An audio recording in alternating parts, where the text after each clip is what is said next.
Ruslan. Joe Rogan sits down with Mel Gibson, who presents to him some information about the Shroud of Turin, which we've talked about on this channel, and it gets pretty interesting. Okay, so if you haven't been keeping up, maybe this is the beginning of Joe Rogan's Christian guest arc. I don't know. I would love that. But Mel Gibson, who I'm not an endorser of everything he's ever said or done, but has a conversation with Joe about the Shroud of Turin. Now, remember, there's new information that's came out saying why the Shroud may be going back to the 1st century in the same region that Jesus is from. Hello. Okay, so pretty crazy stuff. Let's and Mel Gibson is an unofficial Protestant. Well, he's in schism, right? He's in schism with the church. Yeah. So he's that early schism of the Latin Mass or whatever that he rocks with. Doesn't see the modern Pope as valid. Yep. All right, go ahead. Everything else, so that it makes some kind of sense in a bigger picture, which is a hard thing to do. And it took my brother and I and a guy called Randall Wallace, plus my brother and I, took us 6-7 years to write it. So are you doing this with historians as well? The gospel says history. It's verifiable history. Some people say, oh, it's a fairy tale. He never existed, but he did. And there are other accounts, verifiable historical accounts outside the biblical ones that also bear this up, that yes, he did exist. And the other. So first of all, I mean, I like where this is starting. Yeah. Gospels, verifiable historical accounts, according to Mel Gibson. I like it. And he's getting that on the back end of just having Wes Huff on. Come on.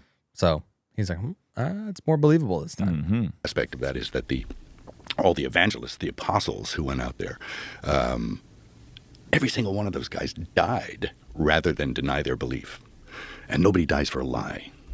Nobody. Right. So to be fair, because some people do that. The skeptics will come out and nitpick this. No. We don't know that all the apostles died as martyrs. We don't know that. There's Dr. Sean McDowell actually did a book about that, and it's possible that not all of them maybe died as martyrs. We know for sure Peter, Paul died as martyrs, but we don't know. I think Bartholomew, but we don't know if all of them. And then obviously John died on an island after being persecuted by himself. That's the theory for John. So we don't know that. So we want to add that caveat because someone will pick it apart and be like, well, the latest scholarly work says that not all, So anyway, go ahead. Part of what I'm doing, it's like showing nobody dies for a lie. Yeah. Well, the resurrection is the one that is the most difficult for people to swallow. Yes. I like it. I like it. He's talking in third person. Yeah, he's talking about himself, maybe. There's people that have a hard time with the resurrection. Yeah, I don't have a hard time with the resurrection. I could understand why some people would have a hard time with the resurrection. Go ahead. That's the one that requires the most faith. The most faith and the most belief, resurrection. Yeah. Who gets back up 3 days later after he gets murdered in public? Who gets back up under his own power? Buddha didn't do that shit. Right. That's our next drop. Put that on a shirt. Buddha didn't do that. Has a wife. Explicit. The resurrection. Wow. Buddha didn't do that ish. That's so funny. Hey, that's funny. I don't know if we get away with putting that on a shirt or if we could put Mel on a shirt, but that's funny. And Buddha didn't do that? Yeah. That would be funny. Mel Gibson, picture of Mel Gibson, the resurrection, Buddha didn't do that. That's hilarious. So, you believe that was a real event? Yeah, I do. Yeah. What brought you to that belief? Is it something you've always had, or is it something you studied it and you've come to this conclusion because of the historical accounts? And yes, I think as a child, one accepts things on faith because you're raised by people who are nice to you and they believe it. And my dad was a pretty smart guy. He was like Mensa smart, like real smart. Like back in 1968, he won Jeopardy, right? And then really, and then they brought all the Jeopardy winners back, and he played all the winners, and he beat all of them too. So he had a mind like a steel trap, and his memory was practically photographic. I want my kid to be a really good orator and storyteller. Mm-hmm. So when he talks about me, stories about he goes, he had a mind like a steel trap. It's like, what, dude? That is sick. That's pretty fire. Come on. That's pretty. Shout out to Mel's father. That's amazing. Yeah. So he had a mind like a steel trap, and his memory was practically photographic. My memory is pornographic, but it's like his was like, I don't have that kind of mind. Right. But I'm more like, he did math, and I can't add. But so as a child, you learn these things and you accept them on faith. And I still have that faith, but as I got older, I came to it through intellect and through reading and putting things together in accounts. And then occurrences, like in my own life. You know, I mean, just recently they verified the Shroud of Turin. Have you seen that? Here we go. Here we go. So Buckle up. the Shroud of Turin, they've done in the 80s is when they tried to say it was a forgery. But what seems happen in the 80s is that they took a piece of it that was what is that called when they fix it? When they fix it?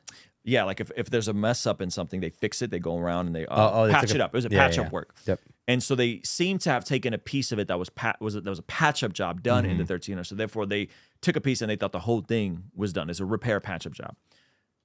Since then, they've had more experiments with it, and I want to say the last ones were within the last couple years, and they found out that when you get an actual different piece of it, that it does go back to not just the era that Jesus lived in, but into the region that Jesus lived in, which is pretty amazing. That's crazy. Yeah.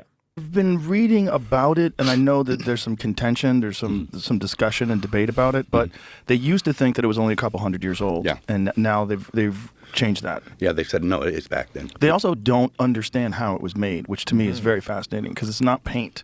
It's not. They don't know what caused the image itself and how that technology would have even been available. It wasn't. No. A couple thousand years ago.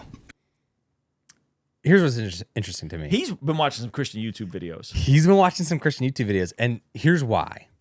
Because if you want to validate a bias you have, you might consume secondhand information. So, like, instead of reading the article about the new findings of the Shroud of Turin, you watch some of you watch a Christian YouTube video. And you're like, I want to watch it from the Christian because I love Jesus. I know he's real. I'm sick with that. For an atheist or an agnostic or somebody that wants to not believe it, they'll click on the video that's dunking on the Shroud of Turin. And Joe Rogan doesn't seem to be repeating information that he got from the Shroud of Turin has to be fake. It's probably just paint. Like he has actually sat with some of that information about how It's impossible for them to make it. and how interesting it is. It looks like a photo negative. Yeah. That technology doesn't exist now. Hello. How did it happen 700 years ago, 500 years ago, 2,000 years ago? Crazy. So An intense light. I mean, atomic. To leave almost like a photographic imprint on a piece of cloth. Yeah. come on. And It's wild. Pull that up. Pull the Shroud of Turin up. Oh, yeah. It's wild to look at because yeah. it's so interesting. oh yeah. And you can see it that Cinematic it depicts a first century Hebrew male because the hairstyle was from the first century, and a Hebrew hairstyle. That he was about 6 feet tall. That he was completely scourged all over his body. He was crucified. That's Yeah, it there. the yeah. one on the left is the one on the right is just like an artistic rendition. That's the face. Yeah, click on that one. The face. The face. Yeah, that's good enough. Get Yeah. that large. That's Yeah. fucking crazy. Yeah. Scourged, beaten, Yeah. a crap, the wounds on the thorns, the hands, the feet, and the scourging. And the hairstyle was from the first century. And the pollens that they found in the cloth were from that region. Yeah. Also, the weave was a first century weave that was typical.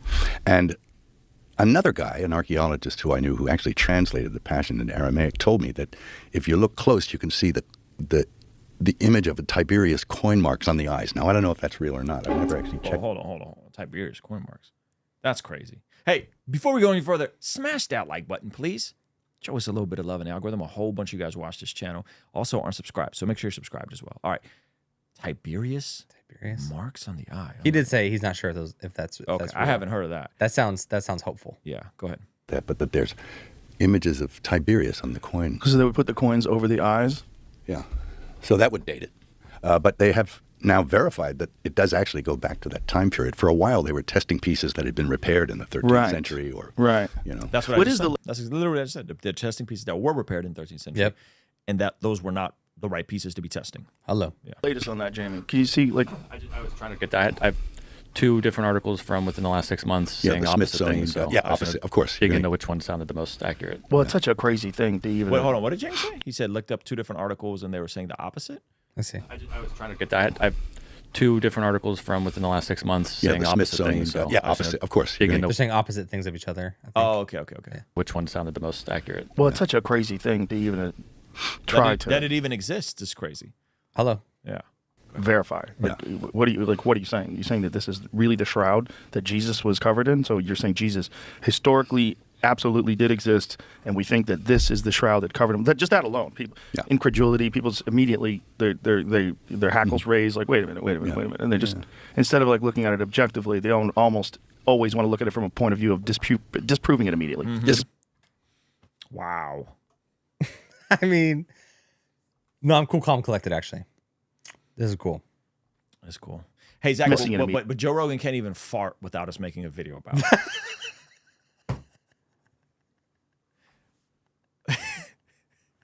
Oh, that's funny. Did someone say that?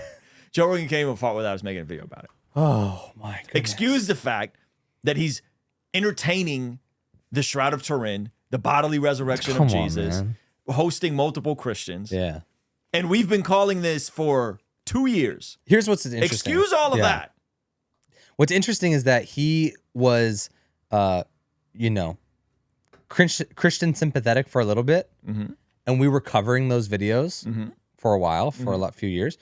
And those videos would do really well because people were really interested to see, oh, is this developing? What did we see from a views perspective is that, and even just from our own personal interest, it kind of plateaued. It stalemated, and it wasn't as interesting. He didn't seem to be going any further in the faith or learning more or being more interested. And it kind of plateaued for long enough to where the story of Joe Rogan talking about Jesus was just kind of boring. So we dropped it. Those videos for like 6 months. Those videos, maybe a year. Yeah, exactly. Those videos didn't do well. We weren't interested in them. The average person was not interested in them. But we've hit a new up, which is why there's a lot of people here live. Because I think everyone watching can tell that there is something different. There's another level of curiosity and charity given to the conversations that he never entertained before. So, just acknowledge that we called this first. Hello, right? Acknowledge that we called this first, and let us enjoy that the arc is shifting, and this is amazing. Don't claim the win too early. Yeah, we're not gonna do that. Don't claim the win too early. Okay, it's fascinating. It's fascinating. That's a good way of putting it. Props to Joe Rogan, Mel Gibson, Shroud of Turin, fascinating stuff. I am starting to probably be in the category that the Shroud is authentic. Yeah, and I think that's shockingly amazing. When I first heard about it a few years ago, I was very underwhelmed. I was like, oh, that's totally fake. But when there's better technology and science to prove that it's even crazier than we originally thought, that's just the really negative lighting alone is mind blowing to me. Like that alone is like, wait a minute. Well, I mean that doesn't just prove that Jesus lived and died, because what does the shroud prove if it's just blood? Like, let's say it's not paint and it is just blood. Just prove that Jesus lived and died how the Bible it doesn't said. Prove the resurrection. But when it has a photo negative, and so it that proves, can only be with the light. It proves some sort of atomic moment going outward. That's nuts. That's when you're like, oh, wait. Now there's an imprint, and there's something supernatural tied to this that there's no explanation for. And so it makes it more than just a historical accuracy. It makes it almost a supernatural historical accuracy. Absolutely. So anyway, super excited about that. All right, guys, I got to get out of here. Bless God Summit, March 27, 28, 29. Plan to come hang out. Get your tickets now if you haven't. On sale, blessgodsummit.com. The link is pinned up in the chat for more information. Here is a little more information on that. Love you guys. Peace. I'm excited to bring you guys our very first 3-day conference called the Bless God Summit, happening March 27th, 28th, 29th in Southern California. And at this conference, we'll have your very own Preston Perry. Me, as an evangelist, I've made it up in my mind that I'm not going to leave people with an excuse not to serve Jesus. Dr. Sean McDowell. If there's one thing Christians should care about, it's truth. Our vision with this conference is to equip, empower, and inspire people to do the work of the ministry that God has for them in this time. And at this conference, we'll have your very own Alan Parr and his wife, Jim Parr. The number one reason, people want to get divorced because they want to find someone else who can make them happy. Now, what they don't realize, they're chasing the wind. John McCrae from What Do You Mean? What you may be shocked, or you may not be shocked to know, is that the majority of Christians in America, they don't know how to articulate the message of the gospel to non-believers. Lila Rose. Love and marriage go together, that sex and marriage go together, that sex can bring life into the world, and that's an amazing thing. That's not a bad thing. Trizzle Fitness. Most people fail at dieting because they're just trying to lose weight too fast. What are you in such a rush for? But where a lot of people get stuck is figuring out what it looks like to walk in that. And so these 3 pillars of our conference will be covering everything from apologetics to family in the home and the marketplace, and how you can lean into those 3 pillars to discover your calling on this side of eternity. For far too long, the bar for Christians has been set low. We've settled into a culture of sloth when it comes to spiritual matters. More Christians are skipping church, watching online, too busy for group, and not serving in their local church communities. They go about their lives not feeling connected to Jesus, and in turn, their salvation goes unnoticed by their unsaved peers. They've become indistinguishable from the world around them. We need to shift from asking, what is the bare minimum I can do for Christ, and start asking, what would it look like to live a life entirely devoted to Him? What do my friendships, marriage, and family relationships look like when I'm entirely devoted to Jesus? And what do my coworkers and colleagues notice about me that reflects Jesus' calling on my life? What is my relationship to my local church if I'm entirely devoted to Him? And if I were to remove those external environments and influences, in those moments of solitude, what am I craving? What consumes my mind and my desires? Who am I to my core?